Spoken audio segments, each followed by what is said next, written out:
Lá vamos nós de novo num caso daqueles. Olha, pessoal, tem coisas que não dá pra entender. Mesmo a gente se esforçando, e vocês vão entender o porquê até o final deste caso. E eu começo assim. Logo após um casamento que parecia ser o começo de uma história de amor, a vida de Cory Johnson terminou de forma trágica e inexplicável nas montanhas de Montana.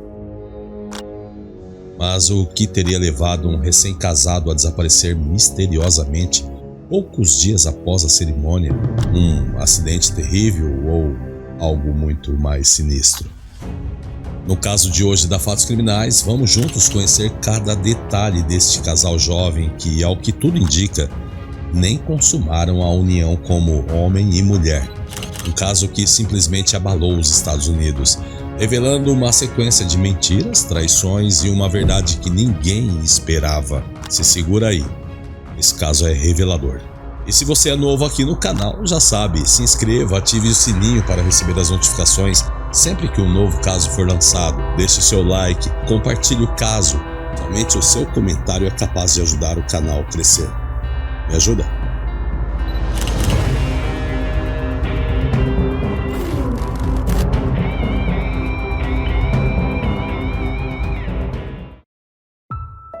Um casamento dos sonhos. Dois jovens com um futuro promissor pela frente. O rapaz, amigável e bastante conhecido na comunidade, era querido por todos. E ela, uma garota simples e de uma família socialmente tradicional. Cory Johnson e Jordan Graham. Cory e Jordan se casaram em junho de 2013, mas mal sabiam que uma verdadeira tragédia os envolvendo abalaria a comunidade toda. O porquê? Apenas 8 dias após o casamento, Cory foi encontrado sem vida no fundo de um penhasco com mais de 100 metros de profundidade. Mas vamos saber mais sobre Cory.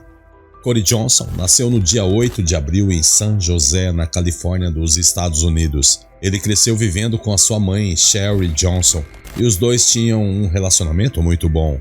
Sherry queria que ele tivesse a melhor vida possível e, em determinado momento, decidiu que seria uma boa ideia se mudar para uma cidade menor, onde Cory pudesse ter uma vida mais segura e feliz. Quando ele tinha apenas 4 anos, a família se mudou para uma pequena cidade turística chamada Kalispell, no noroeste de Montana. Cory se adaptou bem e teve uma ótima infância. Lá ele gostava de esportes ao ar livre e cresceu em um ambiente muito saudável. O ponto forte na cidade é a natureza exuberante. Kalispell fica no Vale Flathead, que possui um lago com o mesmo nome e não está muito distante do Glacier National Park. Este parque é um local com mais de 1.000 quilômetros de trilhas na parte norte das Montanhas Rochosas. Já na adolescência, numa típica vida norte-americana, Cory gostava de sair com os amigos para pescar e fazer mountain bike. Também era apaixonado por carros, muito carismático, muitos amigos e um excelente relacionamento familiar. Já na vida adulta, Cory sentia que algo estava faltando para completar a sua vida quase perfeita.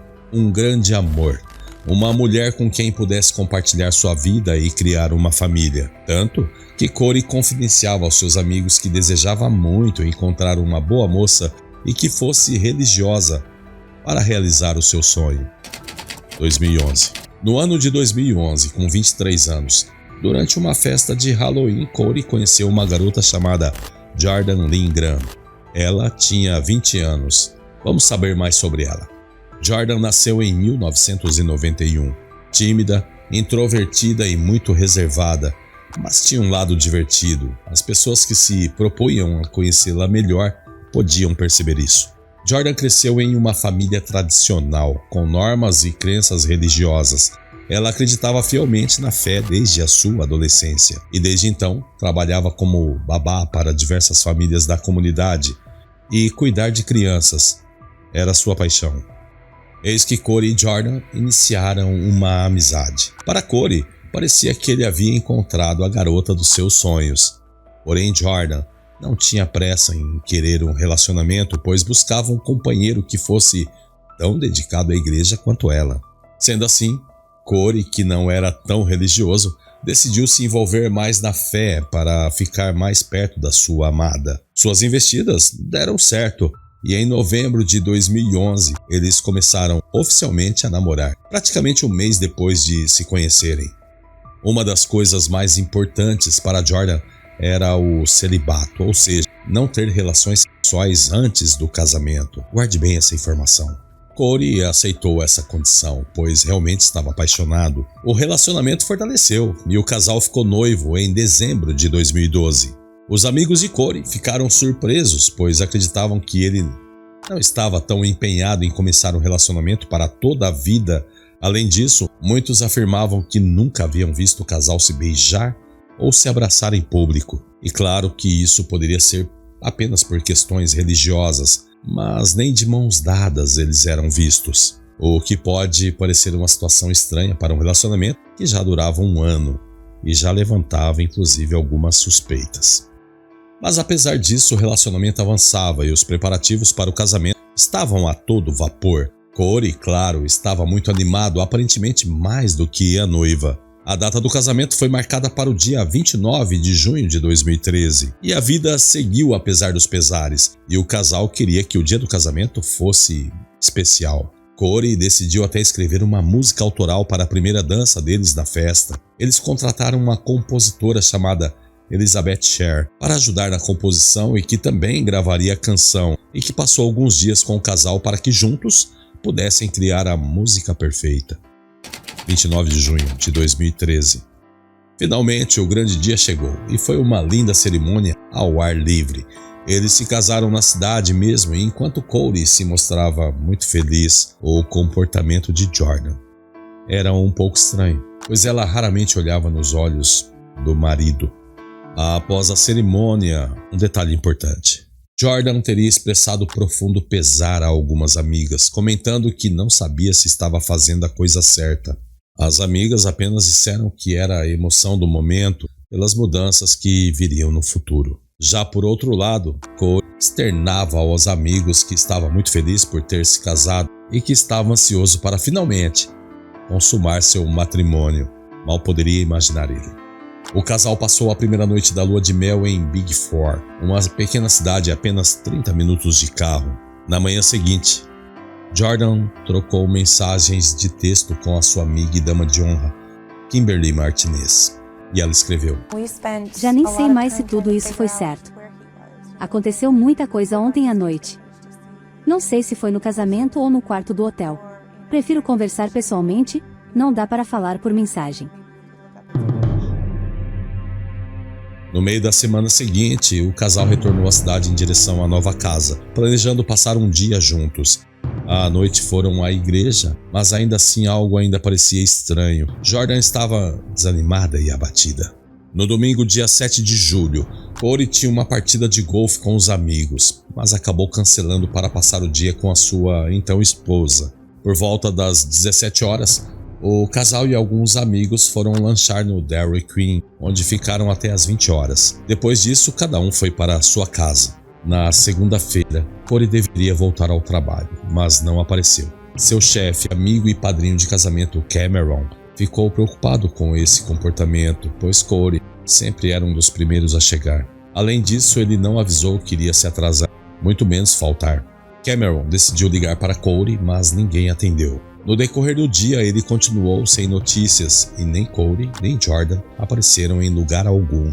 Naturalmente, a preocupação aumentou e Cameron decidiu ir até a casa do amigo. Ao chegar lá, não encontrou ninguém e uma sensação de que algo estava errado começou a tomar forma. Cameron entrou na casa à procura de algum indício do que poderia ter acontecido. Foi então que encontrou o telefone de Corey no chão da garagem, o que confirmou que algo estava errado. Jordan também continuava incomunicável. Depois de contatar amigos e familiares de Corey, Cameron percebeu que a última vez que o casal foi visto foi às 20 horas do domingo, quando saíram da lanchonete com os amigos. Ele decide, portanto, ir até a delegacia para registrar uma queixa de desaparecimento do casal. Lembrando que tudo isso aconteceu com apenas 8 dias de casamento. Na mesma noite, Jordan respondeu a uma mensagem de uma de suas amigas que perguntava por ela e por Corey. Ela apenas disse que o marido tinha saído de casa na noite anterior, mas que não sabia com quem nem para onde exatamente. Apenas viu ele entrando no carro com amigos e sentando no banco de trás de um carro preto. Na manhã seguinte, terça-feira, a polícia foi até a casa do casal para tentar encontrar novas pistas sobre o paradeiro de Corey. A reação de Jordan era muito estranha. Ela não respondia bem às perguntas e se mostrava chateada com toda aquela presença de pessoas na casa dela. No fim da visita, os policiais pediram que ela fosse até a delegacia no dia seguinte para prestar depoimento. Na delegacia, Jordan disse que na noite de domingo, perto das 20 horas, ela e Corey voltaram para casa. No caminho, ele recebeu a ligação de um amigo de fora que estava na cidade para sair, beber e conversar. Quando a polícia perguntou, ela disse que não sabia quem era esse amigo. Ele falou para onde estava indo? Não. Ele disse quando iria voltar? Não. Vocês tiveram alguma discussão ontem ou antes? Não. A polícia continuava a investigar o caso, que parecia mais estranho a cada dia. Estavam trabalhando inclusive com a hipótese de que Corey poderia ter fugido e para isso precisavam encontrar algum motivo. Chegaram até a suspeitar de envolvimento dele com drogas e que seus amigos eram traficantes, pois havia um histórico de tráfico na região. No dia 10, Jordan foi chamada novamente para depor. As perguntas dessa vez foram um pouco mais duras, pois os detetives não confiavam tanto em suas palavras. Você não acha estranho que foi um amigo que reportou o desaparecimento do seu marido? Por que você não fez isso? Porque eu achei que ele ia voltar e pensei que, se eu abrisse uma queixa de desaparecimento, quando ele voltasse, ele ficaria chateado. Você chegou a ligar para ele no dia seguinte? Não. Assim que Jordan saiu da sala de interrogatório, foi a vez da mãe de Corey prestar depoimento. Ela chegou trazendo o relatório de chamadas do celular do seu filho. A primeira coisa que a polícia procurou foi alguma chamada recebida por volta das 20 horas, no horário em que Corey disse que recebeu aquela tal ligação. A polícia encontrou uma chamada de um número da cidade de Washington e ao ligar de volta, descobriram que o dono desse número era um amigo de Corey chamado José. Já fazia um tempo que Corey havia emprestado algo a José e ele pensou que tinha perdido, mencionando que ia comprar outro. Mas no domingo mesmo, ele encontrou o item e avisou José para ficar despreocupado. Apesar do conteúdo aleatório da conversa, os policiais investigaram mais sobre José e descobriram que, logo após a ligação para Jordan, sua esposa entrou em trabalho de parto e ele passou a noite e a madrugada no hospital. Bem, como vocês já podem imaginar, isso parecia ser um álibi bem sólido. No dia 10, Jordan falou com uma amiga chamada Hannah, que recebeu um e-mail às 9h40 daquela manhã, enviado por uma pessoa chamada Tony. Hannah só viu o e-mail durante a noite. O conteúdo era um pouco estranho e dizia o seguinte: Olá, meu nome é Tony. Não se preocupe mais. Eu vi sua postagem no Twitter e pensei em enviar um e-mail para você. Ele veio com alguns amigos e se encontrou comigo na noite de domingo. Ele disse que precisava ficar com os amigos um pouco e que queria levá-los para um passeio divertido antes de ir embora. Então ele se despediu de mim e partiu em um carro preto para um passeio. 3 dos outros caras voltaram dizendo que tinham ido dar um passeio na floresta, e ele saiu do carro para dar uma curta caminhada. Diante disso, Hannah imediatamente falou que precisava levar esse e-mail para a polícia. A maneira como Jordan trouxe a informação, além de seu comportamento na delegacia, parecia indicar que ela queria que as investigações terminassem ali. Ela não se mostrou nem um pouco abalada com o sumiço e a provável morte do marido, o que não passou, claro, despercebido pela polícia, que achou aquele e-mail muito suspeito.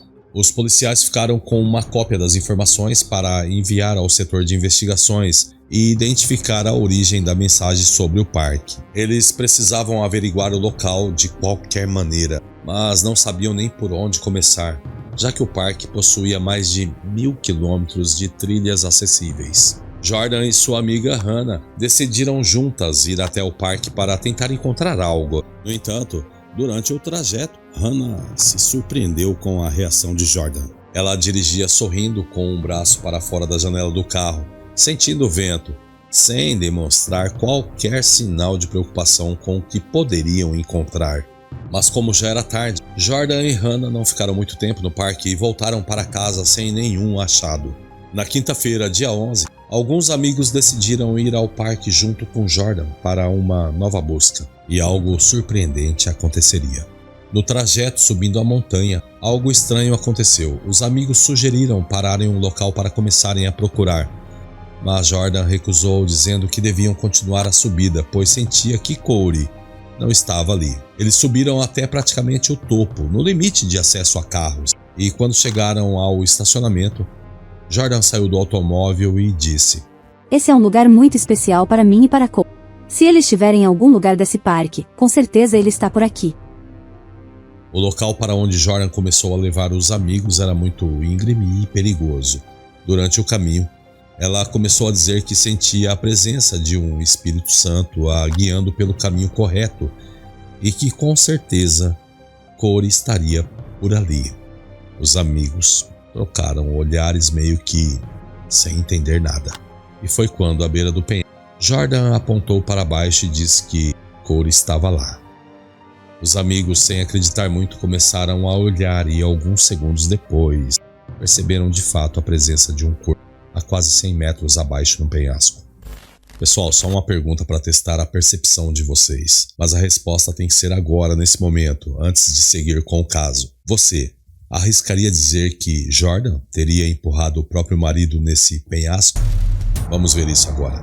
A polícia foi acionada, e o local onde o corpo estava era tão difícil de alcançar que um helicóptero teve que ser utilizado para o resgate. Um oficial desceu por uma corda lançada para conseguir trazer a vítima. Infelizmente era Cole. Ele foi identificado no necrotério e os familiares e amigos ficaram arrasados com a confirmação da sua morte. Porém, para o espanto de todos, a reação de Jordan no funeral do marido foi surreal, para dizer o mínimo. Em meio à tristeza, ela passava o tempo todo mexendo no celular, o que fez com que todos ali começassem a desconfiar que a viúva poderia ser a responsável por esse crime. Após todos esses eventos, a amiga de Jordan, a Kimberly, decidiu ir à polícia para relatar coisas que ela não tinha dito antes, pois ela mesma não queria acreditar que Jordan era uma assassina. Eu acho que no fundo, Jordan não queria se casar com Cody. Ela parecia ter muitas dúvidas sobre essa decisão, especialmente no dia do casamento. Parece que ela não queria ter nenhuma relação sexual com ele desde aquela noite e estava com medo de ser pressionada a fazer isso, já que eles não tinham consumado o casamento. Kimberly ainda lembrou que Jordan lhe mandou uma mensagem no dia do casamento dizendo: preste atenção. Era para eu estar feliz, mas não estou. Eu disse ao Cody que estou naqueles dias, para não ter que consumar o casamento. Se ele tentar fazer alguma coisa, eu vou pirar.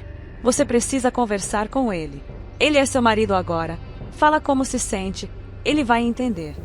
Se eu disser a ele como me sinto, eu vou partir o coração dele. Jordan também teria mandado uma mensagem para Kimberly no dia 5 de julho, dizendo que Corey a segurou com muita força, com a mão no rosto e muito irritado, e que ela teria conseguido escapar e correr. Lá na manhã do domingo do dia 7, Jordan teria mandado a seguinte mensagem: Bem, eu vou conversar com ele hoje. Eu respondi que ia rezar por eles. Ela então mandou: Sério, se você não ouvir nada de mim hoje à noite, é porque algo aconteceu. Mais tarde, mandei um oi e ela respondeu que estava tudo bem. Agora, lembra daquele e-mail?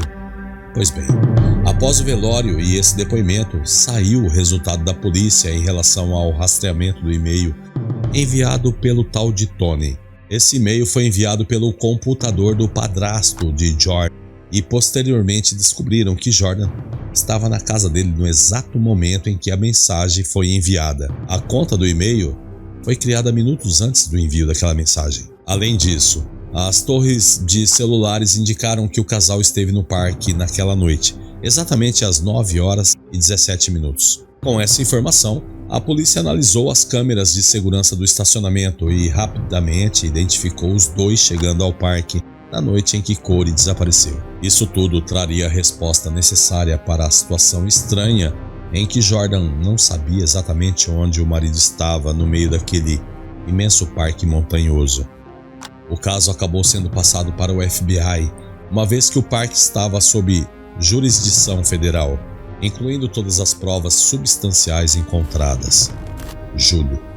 No mês de julho, Jordan foi presa No momento da prisão, ela não demonstrou qualquer emoção. Apenas minutos depois, quando as provas contra ela foram apresentadas, especialmente as impressões das imagens dela e de Corey no estacionamento do parque na noite do desaparecimento.